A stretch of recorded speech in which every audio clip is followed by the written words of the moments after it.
E sabes do que falan, ou non? No, non teño nin idea. Non teño nin idea, pero supoño que o saberemos ao longo do programa.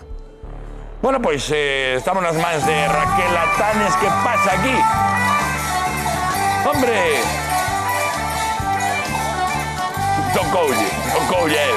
Oi, pobre, cuidado, Xa saben que estamos no entroido. Hoxe recibimos o oso de Salcedo, un dos entroidos máis antigos de Galicia, cunha orixe que se remonta á prehistoria. Non sei que está facendo a estes señores. Está manchando a cara como con tizón ou...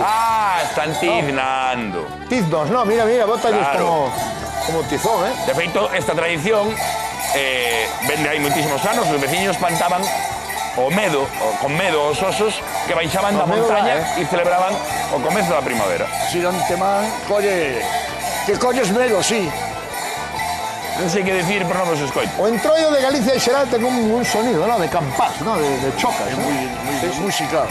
Da Pobra do Brollón, o oso de Salcedo, famoso o oso de Salcedo, aí o vemos, unha figura mítica e ancestral, ¿no? Do entroido. Claro que sí. Ti sabes unha das broncas que levei eu, unha de tantas, da conferencia episcopal, foi de currículum. de deixar, porque tes que encarnarte na realidade, non vulnerar os dereitos eclesiásticos, ni religiosos, ni espirituales, pero deixar que a xente fluya.